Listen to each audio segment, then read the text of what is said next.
أعوذ بالله من الشيطان الرجيم. بسم الله الرحمن الرحيم. إن هذا أخي له 99 نعجة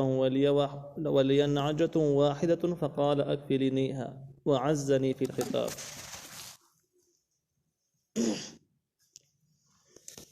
سورة الصاد 23 نمبر آیت. په دې 23 نمبر آیت کې د داود علیه السلام هغه احوال ذکر کیږي چې کم امتحان به د باندې راغلی او کم امتحان نه وروسته چې دی الله تعالی ته څومره توجه کړې وه. مخکې تاسو واورېدل چې داود علیه السلام ژوند څنګه تېراوه او معمولات عبادت یې څنګه او دې خپل عبادت خانه کې دننه ناست دی، ور یې بند دی، بار پیره ولاړه، د خلک په دیوال باندې ښکته راودنګل او داود علیه السلام ته خبره شروع کړه چې فیصله راله وکړه، بې انصافي راته ونه کړي او سمه لار راته وښایه. او د هغې نه بعد یې خپله قصه راواخیسته او ویې ویلې ان هذا اخي، یقینا دا زما ورور دی. تفسیر در منصور وایي چې دغه ورور چې کوم دی، کوم د ورورولۍ دعوی چې کړې ده، دی اسلامي ورور یادوو. هغه ورور یې نه یادوو چې کوم د مور پلار زوی له 99 نعجة، د ده دپاره یو کم سل ګډې دي، ولي نعجة واحدة، او زما دپاره ګډه ده یوه، زما یوه عددي 99 دي. فقال نو دا وایي اکفلنیها، دا هم مال راکه، دغه یوه چې ستا ده دا مال راکه، زما را سر پوره شي، ته داسې ګرځه. وعزني فی الخطاب، او دی غالب کیږي په ما باندې په خبرو کې، چالاکه دی. زه خبره کوم دا دومره چالاکه دی چې بس زه مخکې خبره نشم کولی، زما خبره ګډه وډه کوي او ایسته لګیا دی چې رایکه. نو دې ځای کې اول مسله دا ده چې آیا دا واقعه یقینا پیښه شو و که دا هسې دوی ویل امتحان. دا بس مخکې من کړی دی، څوک وایي چې دا واقعه وه، څوک وایي دا واقعه نه وه، او دا کسان هم انسانان نه وو. ځکه ځینو روایاتونه داسې معلومیږي چې کله دا خبرې وکړلې، داود علیه السلام فیصله واورول، یو بل ته وکتل او ویې خندلې او بیا اسمان ته لاړل. دغې نه معلومیږي چې دا انسانان هم نه وو او دا د فرشتو له طرف نه یو امتحان ټاکلی شوی و. دا احتمالات دي، دې کې قرآن او حدیث صراحتا څه نه دي ویلي. بیا د دې څخه نه مسله دا معلومیږي چې کله یو کس تا نه یو څیز وغواړي، په زور یې درنه نه اخلي خو درنه غواړي، او دې به تا باندې چالاکي کوي، به تا باندې خپل اثر رسوخ چې کوم دی نو هغه ثابتوي چې دا ښې ګډه مې څه کړې وه، هغه مې څه کړې وه، دا شی راکړه، او زما سره داسې وختداره بیا به ما ته متحد شي، بیا دې خرابوم، دا څیز راکړه. او دغه شان په چالاکۍ په ذریعه باندې یو شیز چا نه اخلي، اگر که په زور یې دې وانه خلي خو په دې طریقه باندې شیز اخیستل دا په غصب کې شمارېږي. د دې ډېر مثالونه دي، لکه یو قاضي او قضات خلکو له فیصلې کوي، د چا نه یو څیز واخلي په دې خبره باندې چې که را دې نه کړو ما ته به دې فیصله راشي، زه به دې برابر کړم. یا د وکیل والا مسله، یا د شهادت نامې مسله چې کس ګواه دی او چې ګواه خو یم خو که دا څیز درانه کو بیت السره کوم نه، دومره مطالبات لري. د دې آیت لاندې تفسیر معرفي قرآن لیکلی دی چې ټول په غصب کې شمار دا حرام دي، او دا وعزني په الخطاب ټکي نه معلومیږي، ځکه ګډه په زور نه اخسته خو ورته یې ویل رایې که او ورکول دپاره چالاکیانې کولې چې داسې به وشي هغسې به وشي، که را دې نه کړله.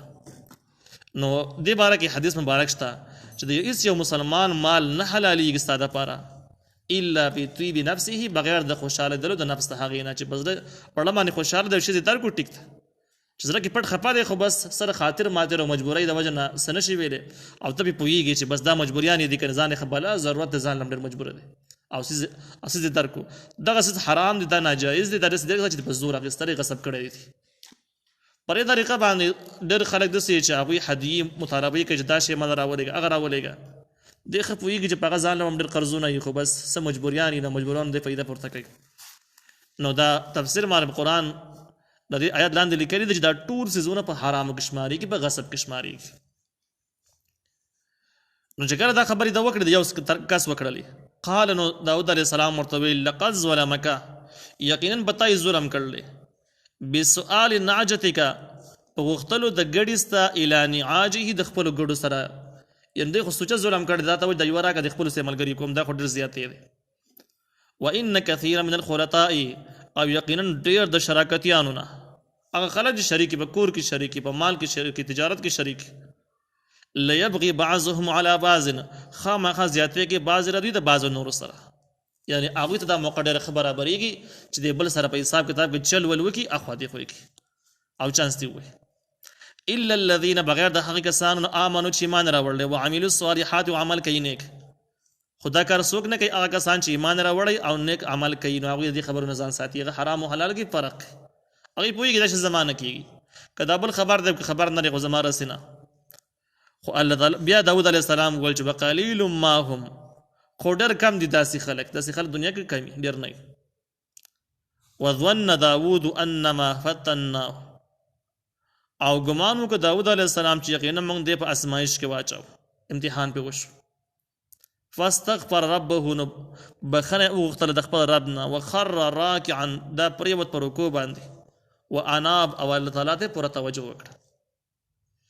دې ځکه کې سوال دا دی چې په دې واقع کې تاسو سوري دل چې داود علیه السلام په څه کې خطا شو ښکاره سن ښکاری چې داود علیه السلام په ازمایش کې پریوت آیات نه خو سم نه معلومیږي په دې وجه باندې دې کې د مفسرینو کافي بحث تر دې واقعیا کې چې دا څه واقعیا وه او داود علیه السلام په امتحان کې پرې وجه د هغې نه بعد یې بخښنه غوښتله په دې کې ځینې اسرائیلیات ډېر ناجایز اسرائیلیات چې د ویلو قابل هم نه دي تفسیر معرف القرآن د هغې ځینې نمونې ذکر کړي دي چې په هغې کې دوی وایي چې دا یو قماندان د داود علیه السلام یو جنګي مشر یې و اوریا نوم یې و اسرائیلیات دي او د هغه زنانه ولیدل او ویل دا طلاق کمال راکه هغه نه ورکوله بیا هغه جنګي محاذ ته ولېږه چې شهید شي چې ما ته پاتې شي دا امتحان خو د پیغمبر شان سره دا ناجایز ویل ډېر زیات ګران دي د اسرائیلیات دي دا د بایبل سمویل کم بایبل چې دی د تورات یو قسم دی دا د هغې نه نقل شوي دي او دا ښکاره خبره ده چې په دغه سمویل کې یو ټکی رښتیا نشته بایبل کې چې کوم صحته پورې صداقتونه موجود دي په دغه نسخه کې د سر نشته د ټول دروغ دي هسې واهیات دي بې بنیاده قصې دي نو دغه خو مسترد دي داود علیه السلام الله تعالی په خپله شان ذکر کړی ده چې زموږ سره ډېره لویه مرتبه وه وان له عندنا للزلفه زموږ سره ډېره لویه مرتبه ده شته دی او ډېر ښه ځګینې د ورتللو جنت ته به هم ځي نو دا خبرې خو د یو لوپر سره هم سمون نه خوري دا خو نه دي بله څه خبره وه نو بله خبره په باره کې یو ورځ امام ابن کثیر رحمه الله رایي ده امام ابن کثیر رحمه الله وایي چې ګوره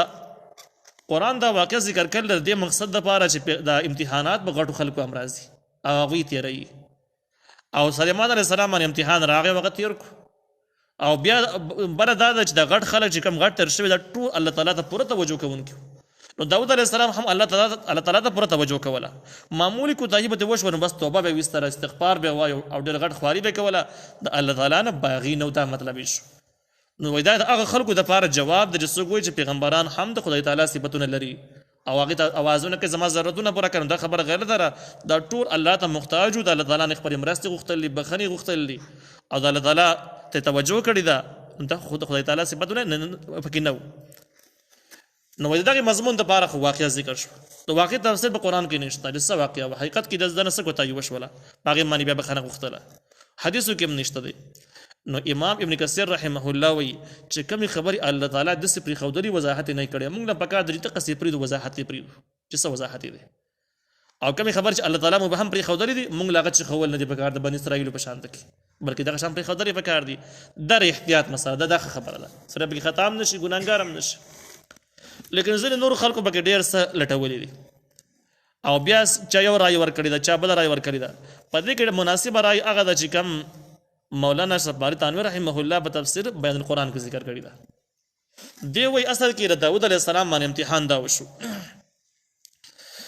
اولنی امتحان داود علیه السلام باندې دا و چې د عبادت په ټیم باندې به دیوالونو خلکو راودنګل دا د صبر ازمایش چې داود علیه السلام څومره صبر کوي او څومره نه کوي ځکه د عام انسان په دې ټیم کې غوسه په کوم حد کې چې سړی مانځه باندې ولاړ دغه ټیم د مانځي او جاردیوارۍ نه باندې سړی راودانګي پیرهدارو نه ځان خلاص کړي دیوال ته وخي جو راودانګي عام کس پر سره وي کې ښکاره خبره بدر بیا بس کوي داود علیه السلام ورته یې سمونه ویل بیخي خاموش پاتې شو بیا چې کله دوی خبرې کوي نو ګستاخانه خبرې کوي پیغمبر ته وایي ظلم ونه کې انصاف کوه داسې خبرې ته یو قاضي ته وکړي نو قاضي ته څه نه مني یو پیغمبر خو لا پیغمبر لوی شان دی هغه ته خو سره مناسب نه وي په کار نه وي داود علیه السلام دا خبرې برداشت کړي دوی کې څه ورته ونه ویل نو اگر امتحان چې کوم د امتحان پړوی و هغه کې داود علیه السلام کامیاب شو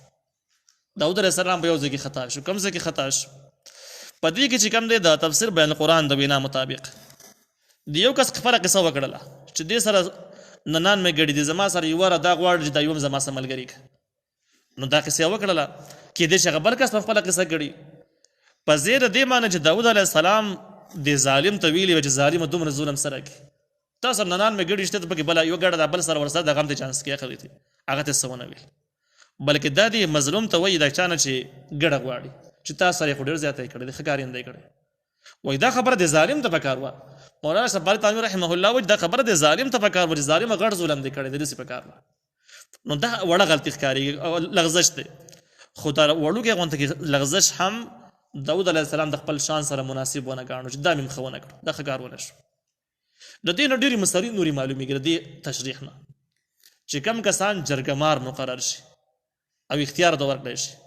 نو تاسو بری درې چې کم کس چر غختلې وښ نه وجه غلط دلایل وي د وښ نه وجه رښتیا کوي او بس چل کوي او اخوا دی خو کوي دی خپويږي چې دا بل په حق باندې د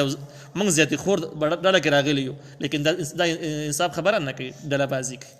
هغه بل خبره اخوا وړي راوړي چل ول کوي او بس دا چې راوستري د لګي نو دا هم په سخت ظلم کې شماريږي او در تنبیه قابل لجلسي ورګي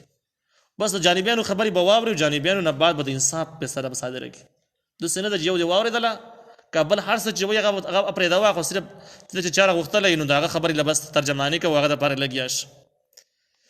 نو دې ځکه چې داود علیه السلام کو دای دې ځکه چې وش ولا ظالم مخاطب نه کو مظلوم مخاطب کو چې تاسو سره بد شي خبره هټیک کوله خو تاسو سره بد شي ظالم ته ونه وجته ظالم ته ټیک سړی نه خګار دې نه دا کړي د سیمه کوي بیا داود علیه السلام پوښ چې دا کار د امتحان دی او زه خطا شو مخاطب کول ظالم پکارو ما مظلوم مخاطب کړی دی نو دا امتحان دی او دینه مت اندازه ولګی درج بری دیواج راوتن کړه دا اندازه د خبرو دی دا بل امتحان پوښ شو په خبره باندې نو فاستغفر ربه د خپل رب نه بخنه وختله وخر راکعا او دا پریوت پر رکوع باندې و اناب الله تعالی ته پوره توجه وکړه د دې آیات باندې د امام ابو حنیفه رحمه الله د مسلک مطابق او د هغه د اجتهاد مطابق سیده کول لازمي ضروری دي دې کې ځنې فقهي مسائل شته چې یاره د خر راکعا د پر رکوع باندې پریوت سجده ونه ویله او لازمي کې د سجده وې د دې اندازه لګي چې دا تلاوت سجده چې رکوع وکړي نو رکوع سره هم سجده ادا کیږي اجتهادي مسله ده او دغه شان چې کله تا په فرض مانځه کې سجده ویله او رکوع لاړ د رکوع د تطلو سره سم ستا رکوع سجده دوه ادا شو لیکن ځنې مجتهدینو په دې کې اختلاف دی هغه وایي چې نه د سجده نه پکار او بلکې مستقله سجده پکار ده امام ابو حنیفه رحمه الله وایي چې ګوره په سجده باندې رکوع اطلاق شوی دی بهر حال د مجتهدین یو تفصیلی بحث دی یو لوی موضوع ده لیکن احتیاط په دې خبره کې دی کم چې البدایه والصنایع هم لیکلي دي چې کله سره فرض مانځه کې په هر منځ کې چې کله تلاوت سجده وایي نو چې ډایرکټ سجده ته لاړ شي سجده وکي عام توجه قاریان څنګه دا ټیک کار دی دا غینه بعد راپورته شي او بیا یو آیت دعا یا درې سوي او دا غینه بعد بیا رکوع ته راشي دغه پیدا سوي شي د اختلاف نه بچ پاتې شي او اختلاف نه ځان بچ پاتې کول دا بهترین احتیاط ده خبره ده یو مسله ده چې باید د جایز او ناجایز خبره ده بس ته هغه صورت اختیار کړه چې کوم اتفاقی دی هغه اختیار کړه اختلافي ځان وسات دا خبره ده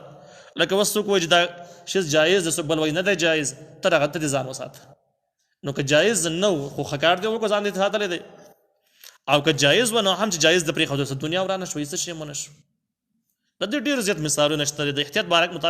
مبارک ډیر مثالونه شته دي لکه مثال په تور باندې جورابي مسواله اختلافي مسله شو چې جایز نه ناجایز یو تفصیلی بحث یو موضوع ده اوس که فرض کدا کم خلک خپي وینځي ټیک ټاک کاری شروع کړي دي په موضوع باندې مسله کې دا خو می اتفاقی مسله دي کې اختلاف نشته دي نو اوس دا د څه شولا چې دا نه منکار ته وکړو قیامت ورځ پارس او تا ته الله تعالی وایي چې تا ته الله تعالی د سينه وایي چې ما په جوړه مسله جایز کړی و تا ولې نه کوله دې نه نيسي تخپین ځلې ته قرآن عمل کړی دی په دې د سره نه نيسي خو که خدای مکه ته مسله کړی دی او دا مسله جایز نه نو بیا او ستانه ته پوښتنه چې ولې دې کړی دی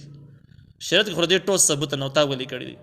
نو دې ټینګه به یقینا چې مغلوب کېږي به خرابېږي به اوس احتیاط به دې کې د پاریز دی وکړه دا څه په دې طریقه باندې ډیر مسائل نشته ډیر چې کوم اختلافي دي مکمل ته پاریز وکړه ځانته وساته په دې معنی مولانا صبر تنویر رحمه الله یو کتاب لیکلی پر احتیاط موضوع باندې د بشت زیور په نوم باندې چې کوم ځای کې مسائل د اختلافي شوی ده ناغه وایي چې بس احتیاط د اختلاف نه ځان بچ کول د بهترین عمل د احوط عمل له نو په دې ځای کې کوم دغه مسله شو چې چې دوړو کې اختلاف شته چې آیا په رکوع باندې د سجدي اطلاق کې دی شي کنه شي کې دی رکوع سجده یو شي کې دی شي کنه شي کې دی په دې موضوع کې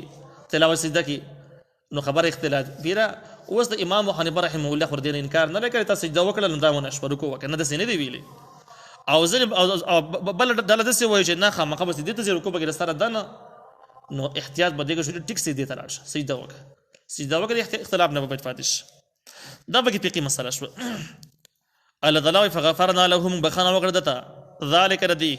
وان له يقينا در پار عندنا زمون سره للزلفا خامخ لو مرتبه ده وحسن مآب او ډېر غوړه زید ورتللو ده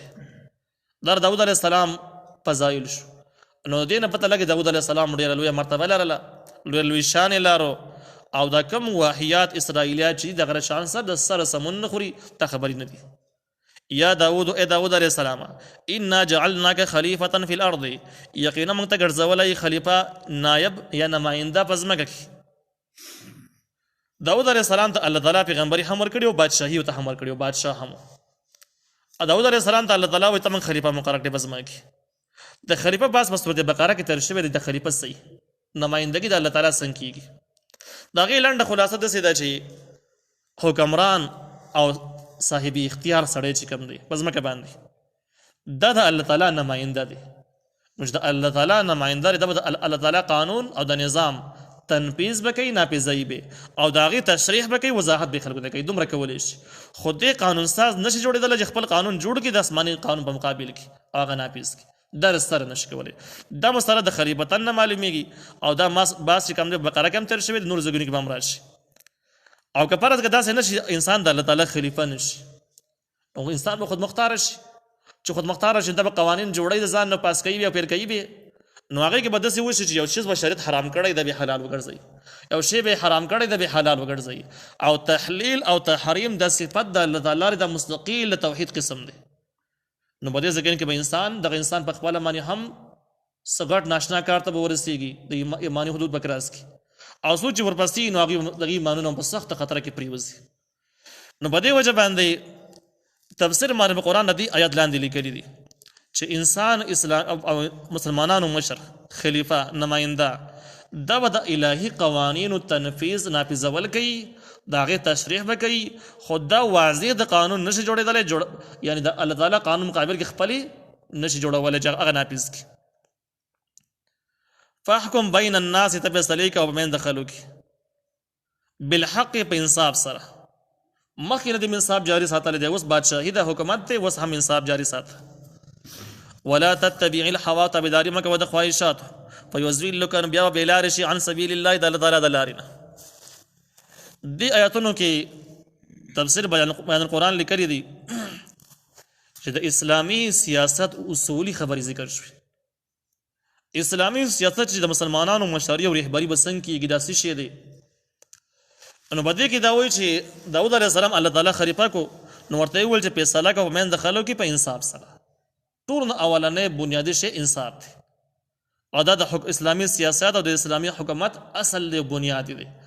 چې به صلیب د انصافي یعنی د آسمانی نظام مطابق وي آسمانی نظام مکمل انصاف نظام دی پدې کې لګي خبري چې آیا یو سړی په یو ټیم کې حکمران او قاضي دوانه کې دي شي کنه شي کې د جدا ام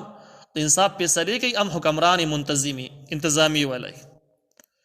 نو بیان قرآن لیکلی دی تفسیر مال قرآن هم دغه وضاحت کړی دی چې ځینې مسائل داسې دي چې الله تعالی د خلکو په اختیار باندې پریښي دي چې څنګه مناسب یې هغسې کوي څنګه مناسب یې هغسې کوي جزئیاتو کې قرآن او حدیث دخل اندازي نه ده کړې البته اصول هم دغه دي چې په انصاف سره فیصلې کوي اوس که داسې ټیم راغی مخکیني زمانو کې به داسې وه یو سړی به حکمران هم قاضي القضات به هم فیصلې به هم کولې خلفای راشدین هم داسې وو داود علیه السلام هم دغه شانته کې الله تعالی ورته د انصاف فیصلې کوه نو دې بادشاه هم دی قاضي القضات هم دی وایي کله داسې وشي چې دا ریاست او حکمرانان چې کوم دي دا بیلارې شي د انصاف کراس کی چې انصاف کراس کی نو بیا عدلیه ځان لشي او حکم او د انتظامی اهلکار د ځان لري او نو په دغه ټیم کې د انتظامیه راوغسل چې د عدلیه تحت شي د عدلیه لاندې شي چې عدلیه به آزادې پکې مسو کار نه لري او دغه دغه چې کوم دي حکمرانان دا به دغه مطابق به سلی کوي عدلیه چې څوک ماتایي چاته کوم اډر جاری کوي بس عدلی کار دغه اختیارات نو بډرو زګینو کې بډرو وختونو کې بیا د عدلیه ځان له شوی ده د انتظامینا نو چې کوم ته انتظامی مشر هغه ته به امیر المؤمنین وایو کوم چې د عدلیه مشر هغه ته به قاضي القضات وایو نو بده کې د شرعي د غنښت قیودونه نشته دي چې خامخ دي قاضي القضات حکمران دواړه یوي یا رضان خامخ ځان نه ځان د خبره پکې نشته بلکې د انصاف قایمول د پاره چې کوم خبره مناسب یا قصدي وشي کله چې مناسب چې قاضي او امیر المؤمنین دی یوي او دې باندې خې انصاف کې د سیدي وشي کله بل شان انصاف خکې د بل شان ته کې دی وشي ولا تتبع الهوات بداري مکوي د خواهشات خپل مرضی او خپل نفسانی خواهشات ما منای زګه چې کله خواهشات مانی انصاف خرابيږي په یوزل لکن بیا به لار شي عن سبیل الله د تعالی د لارنا ان الذين يقينون حق كسان يزلون چاغي به لار شي دي عن سبیل الله د تعالی د لارنا لهم عذاب شدید د حقیقت لپاره عذاب د سخت بما نسو په سبب د حق جر کړي د یوم الحساب ورځ د حساب دی اخیرا ټکی کې چې حساب یې کړي دي مال القرآن وایي د دینه معلومیږي چې څومره کلک کلک نظامونه دي خو چې به دغه اهلکارو کې د الله یاره نشته دی دغه نظام بالکل عبث دی او دغه خلک به دغه تیار قانون کې د ډېرې لارې هیلې باندې جوړولی شي او ډېر پچه په لارو تللی شي چې کله د خلکو په زړونو کې د الله یاره پرېوتله ورننه وتله نو بیا واقع چې دغه نظام یو کلک نظام ثابتېدی شي د امن یو فضا جوړولی شي وایي د دې نه د اندازه ولګېدله چې شرعي تعلیمات او شرعي اصول دا دي چې به سړی کې د یو عهدې د منصب دپاره اهلیت پکار دی اهلیت په اله معلومیږي چې د الله یره پکې که د الله یره پکې نه وه نو به ډیګریانو باندې اهلیت نه راځي نو به دې وجه که چا غټه ډیګري اخیستلې ده خو سړی بې شرم دی بدعمله دی ګناهګار دی او د حق او د باطل منځ کې فرق نشي کولی بې انصافه دی دغه سړی د یو منصب قابل نه دی د شرعي اصول دي او دغه شان یو سړی په زړه کې د الله تعالی یره د حرام او حلال پیژني د عدل او انصاف باره کې احتیاط کې د الله نه یره پکې ډېره زیاته د قیامت ته یاد دی نو دغه سړی بیخي د یو منصب کم منصب چې ورته حواله کېږي دغه منصب اهل دی او هم د یو منصب باندې د برتې کېدلو دپاره اهلیت د الله تعالی یره د قیامت یاد دی او چې دا ته وایي لرې کې ډیګریانو ته واړه که عام جسم په دنیا کې دغه ناسور ناپیز دی نو په ډیګریانو سره نه امن راځي او نه خلک خپل فرایض سمبالولی شي